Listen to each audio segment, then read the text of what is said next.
फिर आया ऑपरेशन का दिन। इस ऑपरेशन का नाम रखा गया नेपच्यून स्पीयर। यूएस आर्मी के हेलीकॉप्टर्स उसामा बिन लादेन के कंपाउंड की तरफ जा रहे थे। पीछे हर कोई बेहद परेशान था। ऐसे वक्त में आपका कलेजा पूरी तरह मुंह को आ जाता है। अब हेलीकॉप्टर्स ने पाकिस्तान के बॉर्डर्स को क्रॉस किया और आधे घंटे के अंदर अंदर वो उसामा बिन लादेन के कंपाउंड के ऊपर पहुंच गए। उनका प्लान छत से हमला करने का था, लेकिन सब कुछ उल्टा हो गया। एक हेलीकॉप्टर ने अपना बैलेंस खो दिया और जमीन से टकराकर क्रैश कर गया। पीछे सबकी हालत टाइट थी, हर कोई बेहद परेशान था।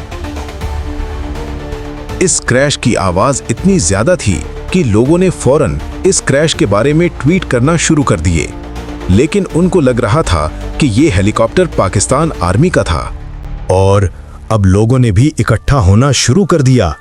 अब सोल्जर्स हेलीकॉप्टर से निकले और कंपाउंड में दाखिल होने लगे।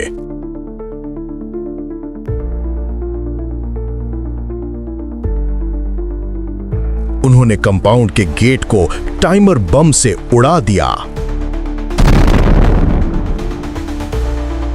और गेट को उड़ाने के बाद अब वो कंपाउंड में दाखिल हो चुके हैं। सबसे पहले उनको अबू अहमद दिखा, जिसको उन्होंने गोली मार दी। उसको मारने के बाद जब वो सीढ़ियों में पहुंचे तो उनको उसामा बिन लादेन का बेटा दिखा, जो छुपने की कोशिश कर रहा था, लेकिन उसके सामने आते ही इसको भी गोली मार दी। और आखिर सब एक दरवाजे के पास आ गए। और जब वो इस दरवाजे को खोलकर अंदर एंटर हुए तो सामने ही उसामा बिन लादेन खड़ा था। इस ऑपरेशन पर जाने वाले सोल्जर्स बताते हैं कि ये जिंदगी का वो पल था जहां हर चीज धीमी हो गई। उन्होंने बिन लादेन को सरेंडर करने का कहा, लेकिन वो सरेंडर नहीं कर रहा था।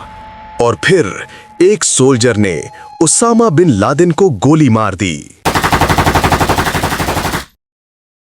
लेकिन अभी काम पूरा नहीं हुआ था। बाहर लोगों का रश लगने लगा और उनमें एक सिपाही जो उर्दू बोलना जानता था उनसे कह रहा था, कोई बड़ा मसला नहीं है, ये बस एक मिलिट्री ट्रेनिंग है। और दूसरी तरफ सोल्जर्स उसामा बिन लादेन की लाश को अपने साथ लेकर निकले, हेलीकॉप्टर में बैठे और चले गए। जाते वक्त उन्होंने उस क्रैश हुए हेलीकॉप्टर में एक और ब्लास्ट कर दिया, शायद इस चीज को छुपाने के लिए कि ये अमेरिकन हेलीकॉप्टर था। और उसामा बिन लादेन की लाश को नॉर्थ अरेबियन सी में फेंक दिया गया। अब ये तो थी वो कहानी जो हम सबको बताई जाती है। अगर आप गौर करें तो ये कैसे हो सकता है, पाकिस्तान को इसके बारे में पता नहीं चला। अमेरिका तो कहता है कि वापस जाते वक्त हमारे पीछे पाकिस्तानी फाइटर जेट आया था, लेकिन हम पहले ही बॉर्डर क्रॉस कर चुके थे। ये ऑपरेशन तकरीबन 1 घंटा चलता रहा और इस 1 घंटे के दौरान जब हर तरफ खामोशी थी, इस कदर शोर हुआ यहाँ तक कि लोगों ने इकट्ठा होना शुरू कर दिया था। और इस 1 घंटे के दौरान सबसे पहले हेलीकॉप्टर ब्लास्ट की तेज आवाज, फिर गेट तोड़ने के लिए टाइमर बम की तेज आवाज और फिर कंपाउंड में गोलियां चलने की आवाज। यहां तक कि पब्लिक ने इकट्ठा होना शुरू कर दिया, लेकिन पास ही मिलिट्री एकेडमी होने के बावजूद कोई एक्शन नहीं लिया गया। और अब हम ये तो कह नहीं सकते कि उनको पता नहीं चला होगा, लेकिन कोई फौरी एक्शन नहीं लिया गया। इसका मतलब शायद एक ही हो सकता है कि हकीकत कुछ और है जो मैं आपको इस वीडियो में नहीं बता सकता। और आखिर क्यों?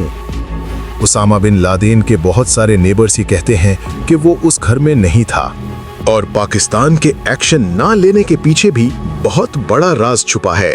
बहरहाल बिन लादेन को ऑफिशियली डेड डिक्लेयर कर दिया गया है।